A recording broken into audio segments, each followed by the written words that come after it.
नमस्कार दोस्तों, आज हम नवरात्रि के 7वें दिन जो कि माता कालरात्रि का दिन है, उनके बारे में जानेंगे और उनकी पूजा विधि, भोग, कथा के बारे में भी जानेंगे। तो आइए शुरू करते हैं वीडियो। बोलो कालरात्रि माता की जय। माँ दुर्गा की यह 7वीं शक्ति कालरात्रि के नाम से जानी जाती है, अर्थात जिनके शरीर का रंग घने अंधकार की तरह एकदम काला है। नाम से ही जाहिर है कि इनका रूप भयानक है। सिर के बाल बिखरे हुए हैं और गले में विद्युत की तरह चमकने वाली माला है। अंधकार में स्थितियों का विनाश करने वाली शक्ति है कालरात्रि। काल से भी रक्षा करने वाली यह शक्ति है। इस देवी के 3 नेत्र हैं। ये तीनों ही नेत्र ब्रह्मांड के समान गोल हैं। इनकी सांसों से अग्नि निकलती रहती है। ये गर्दभ की सवारी करती हैं। ऊपर उठे हुए दाहिने हाथ की वर मुद्रा भक्तों को वर देती है। दाहिनी ही तरफ का नीचे वाला हाथ अभय मुद्रा में है, यानी भक्तों हमेशा निडर निर्भय रहो। बाईं तरफ के ऊपर वाले हाथ में लोहे का कांटा तथा नीचे वाले हाथ में खग है। इनका रूप भले ही भयंकर हो, लेकिन ये सदैव शुभ फल देने वाली माँ हैं। इसीलिए ये शुभंकरी कहलाई, अर्थात इनसे भक्तों को किसी भी प्रकार से भयभीत या आतंकित होने की कतई आवश्यकता नहीं। उनके साक्षात्कार से भक्त पुण्य का भागी बनता है। कालरात्रि की उपासना करने से ब्रह्मांड की सारी सिद्धियों के दरवाजे खुलने लगते हैं और तमाम आसुरी शक्तियां उनके नाम के उच्चारण से ही भयभीत होकर दूर भागने लगती हैं। इसलिए दानव, दैत्य, राक्षस और भूत प्रेत उनके स्मरण से ही भाग जाते हैं।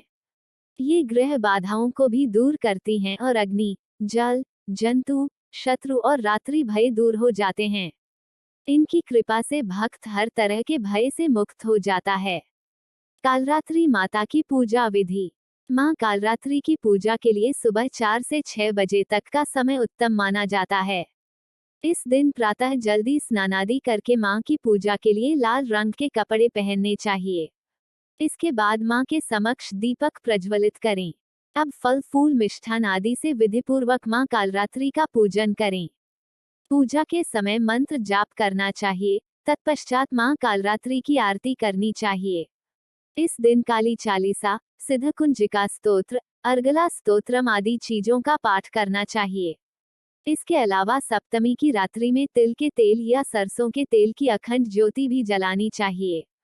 माँ कालरात्रि मंत्र। एकविनी जपा कर्णपुरा नग्ना खरास्थिता लंबोष्ठी कर्णिका कर्णी तैलाभ्यक्त शरीरिणी वामपादोल्ल सल्लोहल ताकंठकभूषणा वर्धन मूर्धध्वजा कृष्णा कालरात्रिर्भंकरी। माँ कालरात्रि का भोग। माँ कालरात्रि को गुड़ अति प्रिय है। मान्यता है कि माता रानी को नवरात्रि के 7वें दिन गुड़ का भोग लगाना अत्यंत शुभ होता है। नवरात्रि के 7वें दिन का शुभ रंग। माँ कालरात्रि को लाल रंग अति प्रिय है। ऐसे में माँ कालरात्रि की पूजा के दौरान लाल वस्त्र पहनना शुभ होता है। नवरात्रि की सप्तमी की देवी माँ कालरात्रि की पौराणिक कथा। पौराणिक कथा के अनुसार रक्तबीज नामक राक्षस ने देववा और मनुष्य सभी त्रस्त थे। रक्तबीज राक्षस की विशेषता यह थी कि जैसे ही उसके रक्त की बूंद धरती पर गिरती तो उसके जैसा एक और राक्षस पैदा हो जाता था। इस राक्षस से परेशान होकर समस्या का हल जानने सभी देवता भगवान शिव के पास पहुंचे। भगवान शिव को पता था कि इसका वध अंत में देव पार्वती ही करेगी। भगवान शिव ने माता से अनुरोध किया। इसके बाद मां पार्वती ने स्वर्ण शक्ति व तेज से मां कालरात्रि को उत्पन्न किया।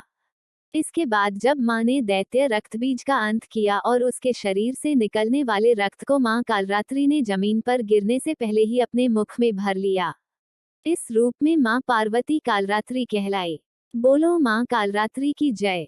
हमारे द्वारा बताई गई जानकारी यदि आपको पसंद आई तो हमारे चैनल को सब्सक्राइब कीजिए, वीडियो को लाइक शेयर कीजिए और हमें कमेंट जरूर करें।